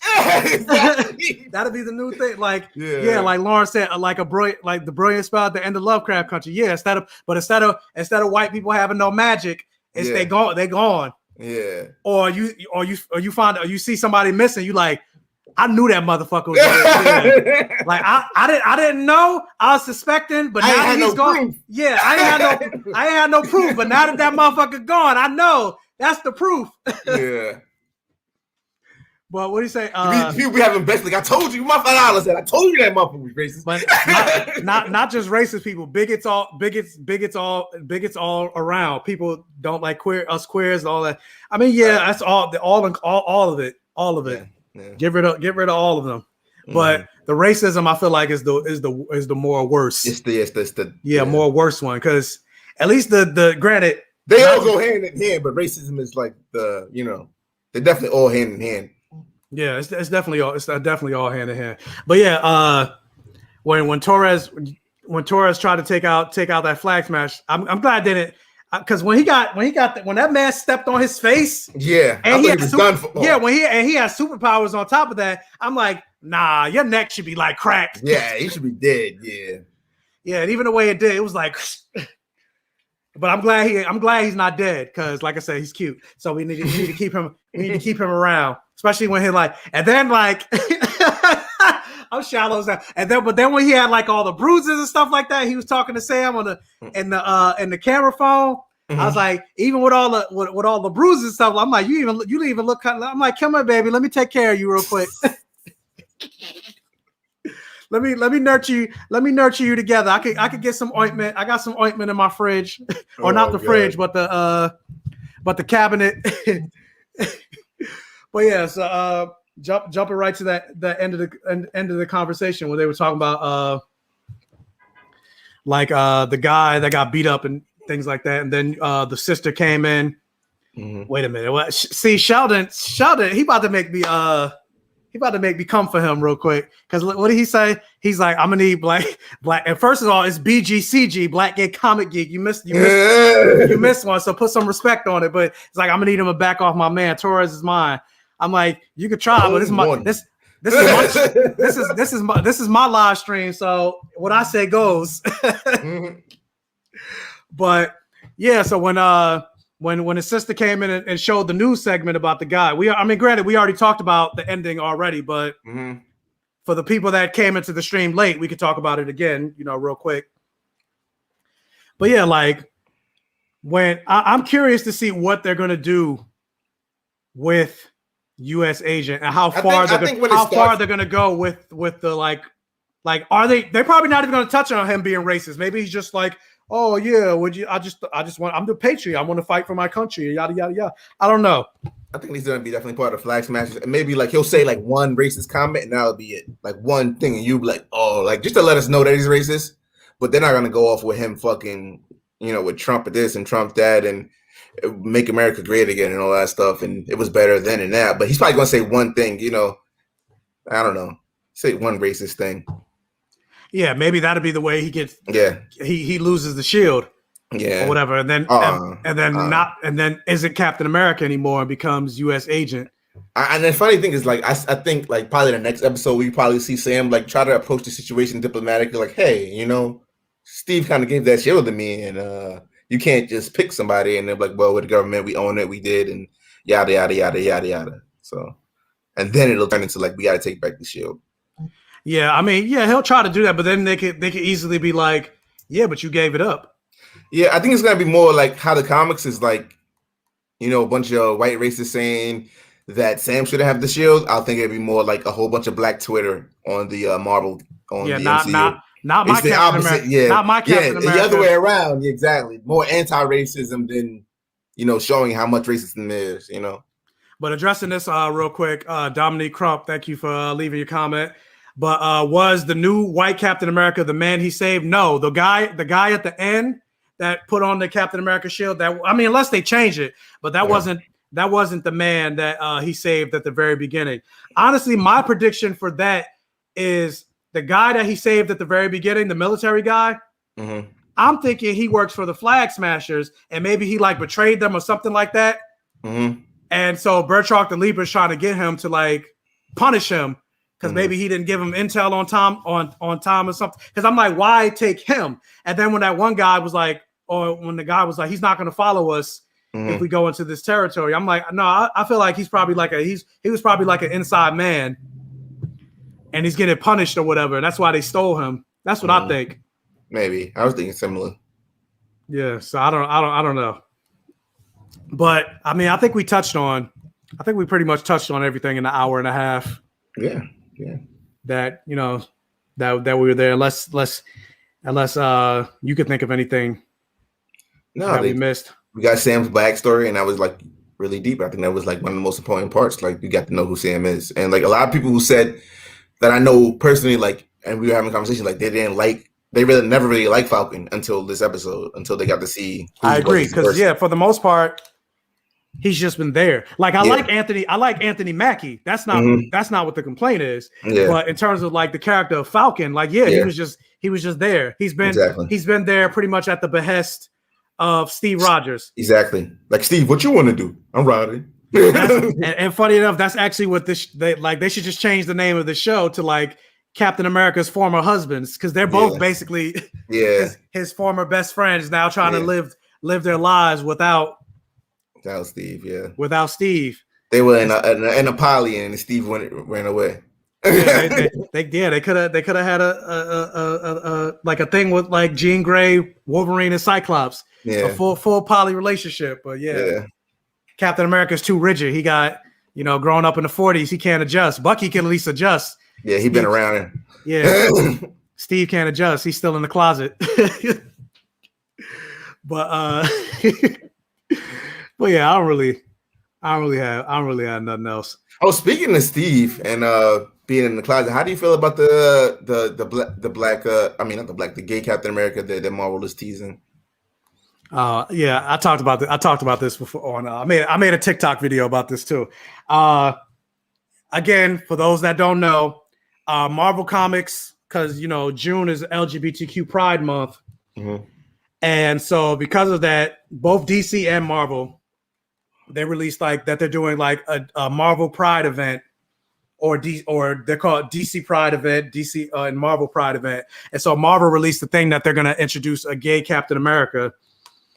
And he's white, and they're saying that he fights for the marginalized and all this other thing. And so the media picked it up, and everybody's talking. Oh, we get the first gay Captain America. Everybody's all excited and shit like that. And me, I'm like, honestly, I don't care. I don't care. I don't give a fuck, because for several reasons. I don't care because why is it taking a Pride event for them to do this? And more than likely, this character is never going to show up. Be seen again. Yeah, we're maybe going to see this character in 2 issues tops, maybe. And then after that, MIA. So it's like, why should I care about this? Like, oh yeah, you're getting diversity, but it's like, no, not really. And then also, I feel like it's a missed opportunity, considering that their whole MO is like they're saying, oh, he fights for the marginalized and yada yada yada. I'm like, okay, so why not make it why is it another white guy? Like, why not make it a black trans woman? And you can tell it's not going to be a 616 thing. It's definitely going to be like some kind of Elseworlds type deal, Well, I think they said it's a 6-1, because they said Captain America lost. He lost the shield or whatever. So him and Sam Wilson are like trekking through America to try to find it or something. I don't know. It's something like that. But I'm just like, yeah, like I don't. It's the same thing with like the DC Pride event. I'm like, don't pander to me just for, I don't expect for one time. You know they stopped Milestone books from coming in print, right? It's straight digital now. Oh, they're not doing the print. Come out in print. They're not doing. I'm not fucking with DC at all. Yeah, that's trash. That's trash. Granted, I prefer print, but I prefer digital, but I still want. They should still have the option for. They're doing it so because certain books they want it. It's like they don't even want it to succeed, Because certain books I do buy the actual print version, even though I'm like, if I'm reading Marvel Unlimited, I'll still buy like exactly. And that's how you see stuff. If you're somebody who goes to comic book stores, maybe you don't pay attention to news. Maybe you don't know something's coming out, but you'll walk by it in the aisle and like, oh, what's that? I'll get that. I do that all the time. But if it's not in the store, you can't buy it. But unless you know about it digitally, so they're doing it as a service, whatever. Fuck DC. Yeah, and that's trash. And it's the same thing with like the DC Pride thing. I'm like, yes, I will always call for more representation, especially queer representation in comic books, fantasy, sci-fi, all that stuff. Black Gay Comic Geek, if you didn't know. So yes, I want more gay things. I just talked about shipping Sam and Bucky or Sam and Torres. Give me both. They're not going to give me either. So whatever. Even though they queer baited the hell out of me with the Bucky stuff, I'm like, hell, they changed Bucky's backstory and get from a queer, because like Arnie Roth, whatever. I'm not going to get into all that. But no, I am going to get into all that. In the comics, Steve Rogers' best friend was Arnie Roth. The person that beat up his bullies, the person that he grew up with, the person that ended up going off to the military, Arnie Roth, and Arnie Roth ended up being gay. So they basically took that storyline and gave it to Bucky instead of Bucky's actual comic book origin, which is being a teenage soldier. Yeah, which is being a teenage soldier. But so basically, they took Bucky is based off a queer character for the most part, but yet they didn't. Anyway, so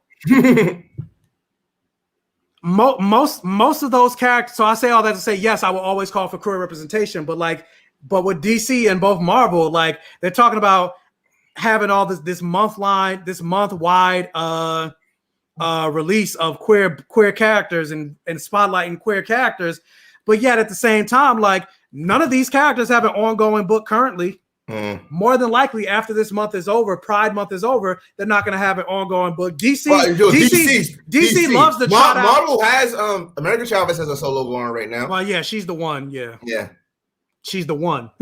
Yeah, but. Yeah, and then the Wicked Hulk thing, but Marvel, I would say, but even that's like a one shot. There's not like they're having an ongoing. Yeah, the Wicked and Hulkling thing. That's just like, yeah. But like DC loves trotting out Midnighter and Apollo, but they don't. Yeah. But they don't have a solo like Pride Month, Midnighter and Apollo. But where's their book? They don't care. And then when you look at like the DC Pride thing, it was mostly, with the exception of like Renee Montoya, all the gay characters that were on the cover were all the white characters. Exactly. And I'm like, where's Aqualad? Where's Thunder? Where's Josiah Power? Where's Hero Cruz? So bottom of the barrel. Yeah, I'm not a fan of. Yeah, it's like it's diversity without diversity. Yeah, diversity without diversity, and diversity without like actually putting some thought and some push behind it. Like, Hulkling is now the king of space. Yeah. Why the fuck doesn't he have a book? He should, or be in every issue of like some kind of space book. He is going to be in Guardians of the Galaxy that's upcoming. Yeah, but based on what I've seen, it only looks like they're going to be in that one issue. That'll be dumb.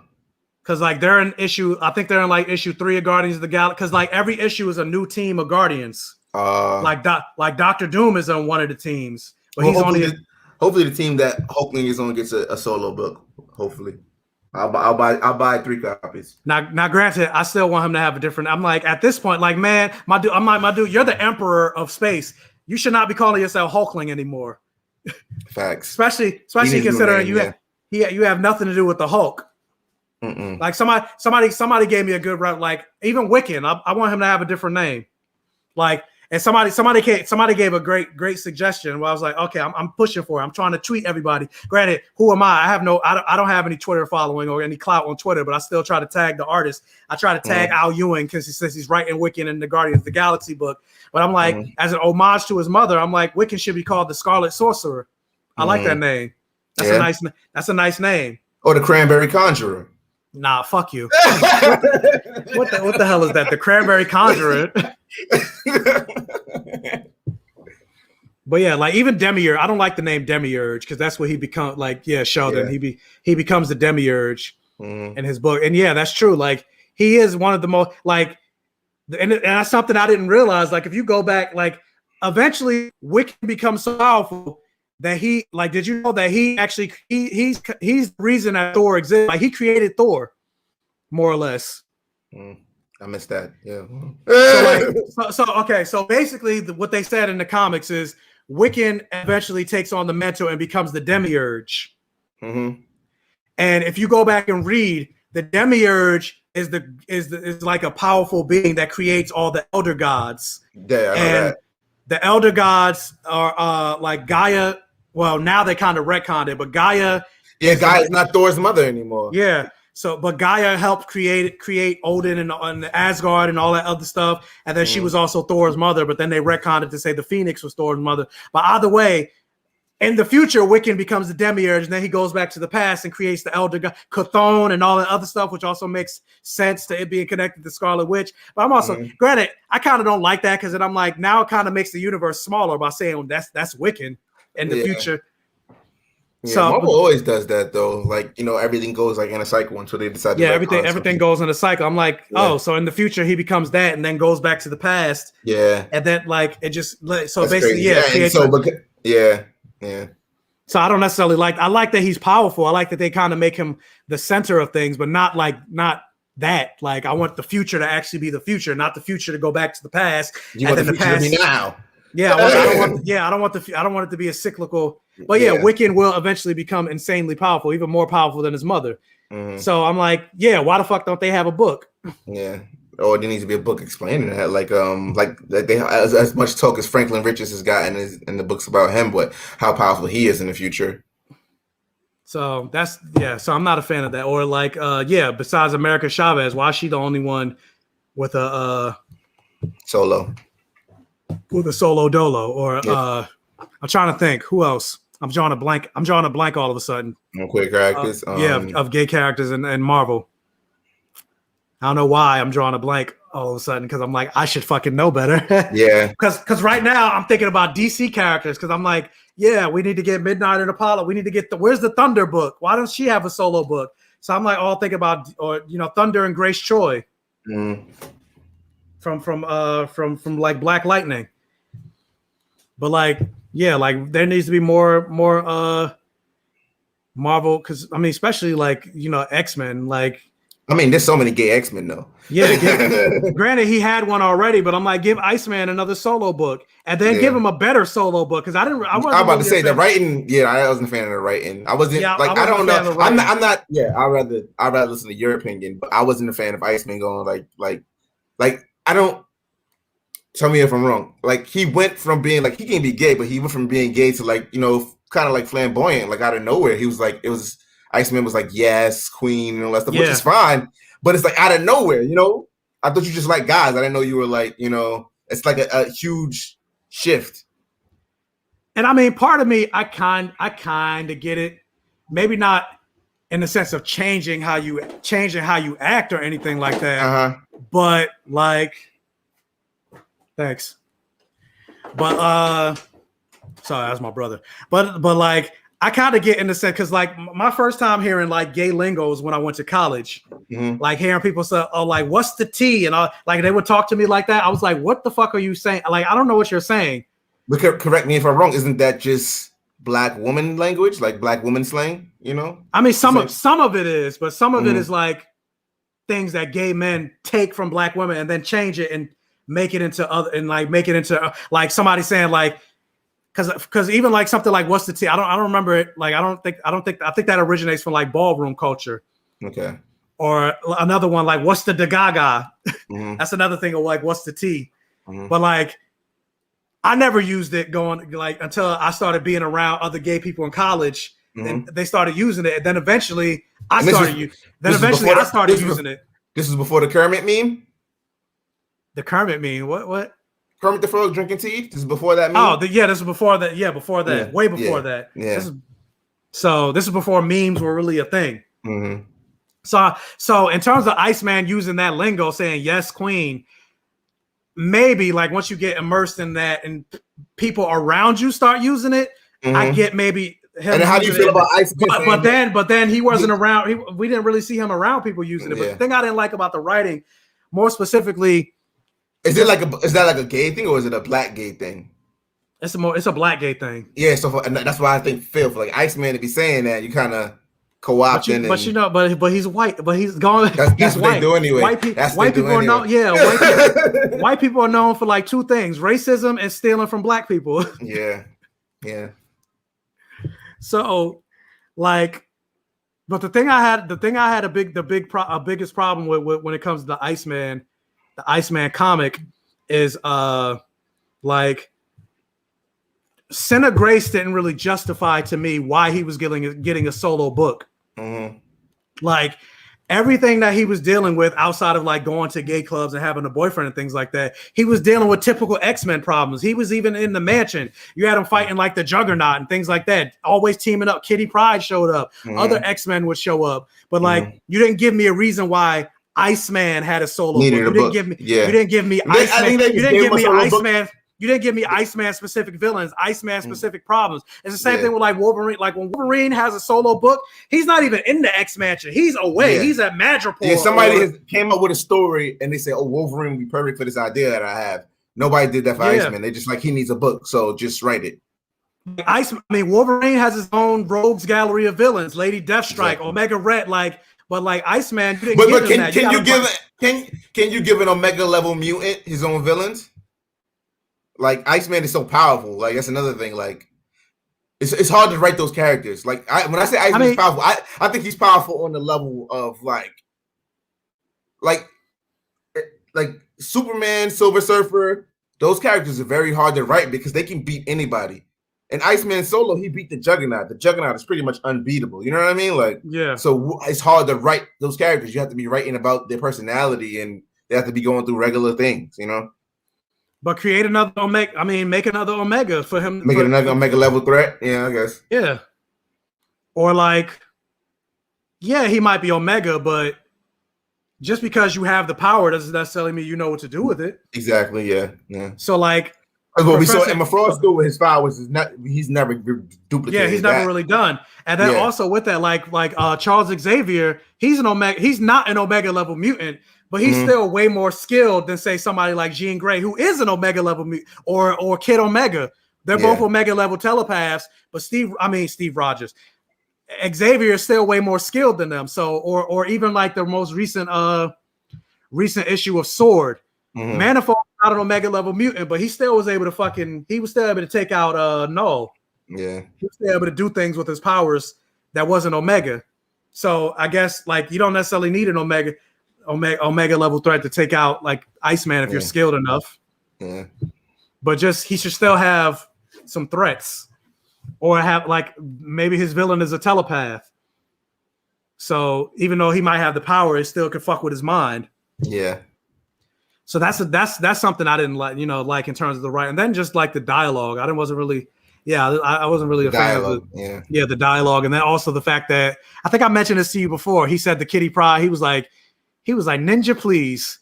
I was like, nope, I'm done. Yeah, I'm done. Yeah. And then of course, when you bring that up in like white geek forums, they're like, well, I don't think he meant it like that because Kitty Pryde's actually a ninja. So it makes sense. I'm like, nah, motherfucker. Y'all know exactly. You know exactly what it meant. You know exactly what the fuck. Well, they're not even people, but I will let the Ninja Turtle say that. I actually have a Ninja Turtle shirt that says Ninja, please. But those are the only superheroes that are not black that can get away with that. Even though I was like, human.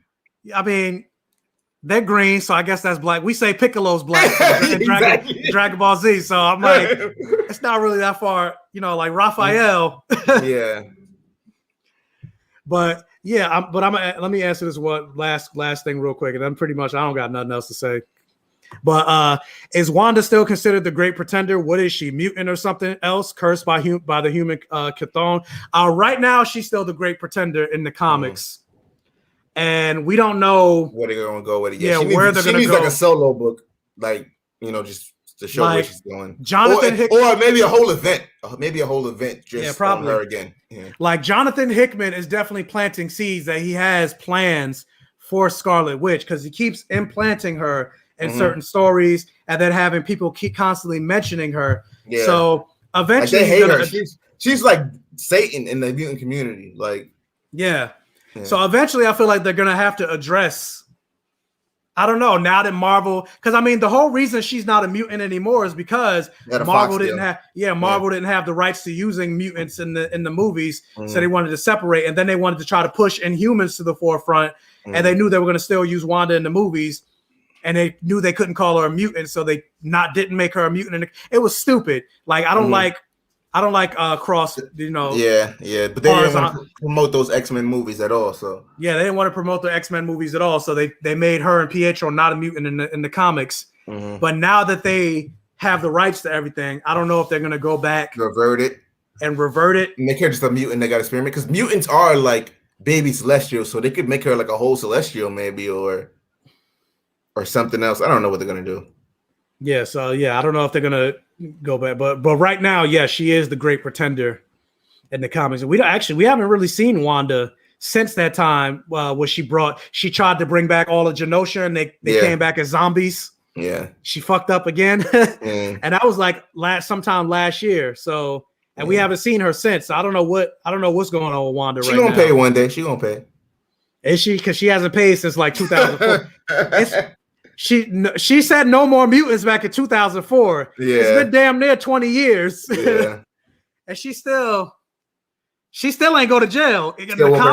Still walking around white and free. Yeah, the comics or probably the movie. She not gonna go to jail. Yeah, still walking around white and free. Pretty white girl get away with everything. But yeah, no, the intent was there. Too many white people say Nimba or Ninja, and Exactly. we don't know what So after I read that, and like, because that happened in issue 5 of him saying, because Kitty Pryde said something, and then he was like, Ninja, please. And I was like, but that could also be a reference. That could also be a reference, but due to Kitty Pryde actually saying nigger in the X-Men comic. Oh yeah, that could be that too. Yeah, Kitty Pryde did Kitty Pryde for those of you that don't know, back in what was it, the 80s? Yeah. Yeah, Kitty Pryde did say nigger in the comics. So that's trash. They thought they were making a powerful statement, but they weren't. They weren't. No, they weren't. I'm gonna try to see if I can pull it up real quick. When he said that to Kitty, he was like, Ninja, please. Yeah. I got my Marvel Unlimited app. I think it was either issue 5 or issue 4.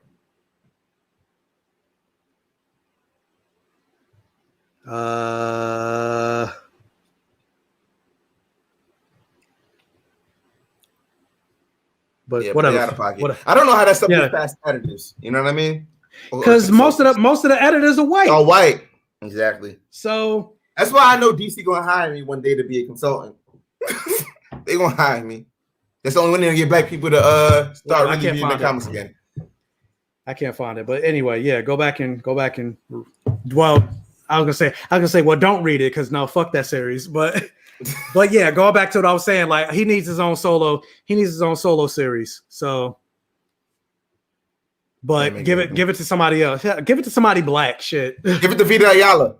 Yeah, give it to Vita Ayala. Even though she's doing Children of the Atom. Yeah. Oh yeah, sorry. They're doing Children of the Atom. Mm-hmm. And also they're doing New Mutant. Is New Mutant still going? New Mutant is still going. So yeah, they're doing Children of the Atom and New Mutant. So they probably don't want to do more than. But then again, but I was like, Vita is like our age and they get the right X-Men. So if I was them, I would be trying to write all the X-Men books I can. I was gonna say, but then again, Brian Michael Bendis was writing like every damn book at Marvel at one point. So I'm pretty sure Vita's not turning down any work right now. Yeah, I was gonna say, I'm pretty sure if Marvel came to them, it was like, yeah, we want you to write another book. They probably wouldn't. They were like, especially to be like give me another one. An LGBTQ person and be able to write X-Men and have grown up on X-Men. I wouldn't be turned down any books. Yeah, like I want Vita to write or Eve L. Ewing to write a solo Storm book. Mm-hmm. So I'd rather Eve for that. I think Vita's writing. She's writing Static. I mean, they're writing Static too. Oh, they are. Yeah, I didn't know that. Yeah, but it's also trash because they're not getting. They're not releasing the print copy. I'm still gonna buy digital support, but I don't know. I'm probably gonna make a big write up. Lawrence, you didn't know this? Yeah, Kitty Pryde didn't. Yeah, she did.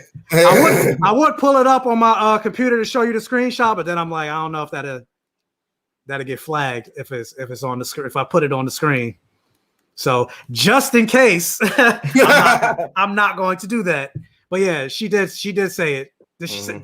Who did she say? Did she say it to Storm or she didn't say it to anybody? I don't remember. No, she didn't call anybody. And she was like referring to like Jewish hate and stuff like that, and she was comparing it, you know. And she actually did call what's her name? The black chick that works with the X-Men and doesn't have any powers. And she was like, "Is it the same as if I call you nigga, N-word?" The black chick that works with the X-Men, who? No powers. She was like kind of like the therapist. I don't even know who you're talking about. Uncle Koa. I can't think of her name right now. I don't even know who you're talking about. Yeah. But Dust Artist, thank you so much for the $9.99 super sticker. I appreciate it. I appreciate you always. I appreciate everybody in this live stream. But if you haven't already, if you can, please hit that like button. Or if you're watching on the replay, If you can hit that like button, I greatly appreciate it. To help with the stream, the algorithm, and all that good, beautiful stuff. And being like that, because I want to be like the Flintstones kid with this channel. We're 1 million strong and growing. But yeah, that's all I got. With 2 hours in, I gotta take, Oh, that was good. Yeah, take a little break. But also, real quick, for those of you that are in the stream, granted, we already sitting here for the last time. You already heard what I had to say, so you probably, it's not like I'm gonna say anything new. But at 4 p.m. Eastern Standard Time, I was also invited to be on Movie Files' channel. So if you just go to type in Movie Files, we're also going to talk Falcon and Winter Soldier. So if you're interested, if you just want to come by and support or whatever, or if you just want to, because again, I'm not going to say anything different. You want to support, or just let it play on your phone and then hit the like button to help him out or whatever. Like if you want to do that, feel free to do that. But yeah, 4 p.m. Eastern Standard Time, I'm going to be on Movie Files and we're going to talk Falcon and Winter Soldier. So yeah, swing by if you want. But yeah, Ron, what do you got? Oh, and also Ron and I, as it stands now, we're also going live tomorrow. Oh, well, you're making a face. We'll see. We're trying to go live tomorrow. Yeah, we're going live tomorrow at 2 p.m. We'll see, like he said. But as it stands now, we're going live tomorrow at 2 p.m. and we're going to talk the full spoilers on the Justice League Snyder Cut. So I'm actually curious. Because I don't know what you think about it. I know you said it's a lot of slow-mo, but but we'll save it for tomorrow because I want to be surprised. Yes, I don't know if you liked it or hated it or thought it was okay, but yeah, we'll save it for tomorrow. Maybe if we do it. But yeah, so be on the lookout for that tomorrow, 2 p.m. Eastern Standard Time, because I don't know where everybody is, in terms of their time zone. So, but yeah, definitely check us out. But yeah, Ron, what you got coming up? None, man. I'm just working, I'm sick of working, but I have vacation coming up soon, so that's good. I have more time to do some work for my site and stuff. But yeah, definitely check out Ron's site. I'm actually going to be writing a review for an LGBTQ comic that somebody wants me to review for them, and so I'm going to post that review on Ron's website. So definitely be on the lookout for that. I believe the comic is called One Nation or something like that.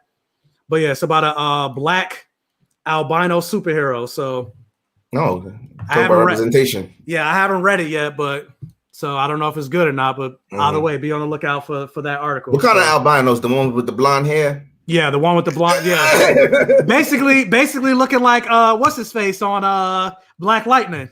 Oh yeah. I can't think of his name. I want to say Shark Tank, but that's not his name. That's the name of a show. Yeah. But yeah, basically looking like him, the blonde hair, the eyes. But yeah, definitely check that out. The comic is actually, I think the comic is out for sale right now. Let me check real quick to plug it because granted, like I said, I don't even know if it's good. plug in a comic and it might not even be good. But I don't know if you guys can see the screen, but this is what it looks like. Oh no, it's called Stronghold. I said One Nation. I don't know, but yeah. but no, it says one. Yeah, it's called One Nation. I was right. One Nation Stronghold. So yeah, just put that into like Google, see if it comes out. But the writer is Greg A. Ellisay. I don't know if you guys know. It's not Greg. Yeah, it's not the Were Spider. Yeah, but he also did that. So if you're familiar with that. Definitely check it out. So based on that, I think it's going to be good because it's not as good. So yeah, and the art's pretty. The art does look dope, man. Yeah, the art's pretty good. Looks pretty good. So I'm excited to check that out. So queer representation. So be on the lookout for that article on Ron's website. So Tobias, there we go. That's his name. I was like, I don't know what the fuck. I was like Shark Tank. I don't know what the fuck I'm thinking. I'm thinking Finding Nemo, shark bait. Ooh ha ha. But. Yeah, but I just found thank you so much for the $5 super chat. Thank you for continuing to do this stream. Well, thank you. Thank you guys so much. I wouldn't be on this stream if you weren't here to join me. I'll be talking in the ether. So thank you guys so much for joining me. Cool and Jelly gotta go. I have another class. Thank you so much for joining me, sis. We're about to end anyway. So yeah, like I said, it's my sister right there. But yeah, we're about to end. in the stream. So I appreciate you guys. Hopefully you join us tomorrow at 2 o'clock. And you did see Justice League. If you haven't seen it yet, it's out on the be streets. prepared. Yeah, be prepared. It is on HBO Max and it is 4 hours. So make sure you got your popcorn and all that. But you are lucky because you are home. So if you got to pee or anything like that, you could pause it and go to the bathroom. Yeah, anything like that. But yeah, I appreciate you guys and thanks for joining us and see you tomorrow. Wakanda forever.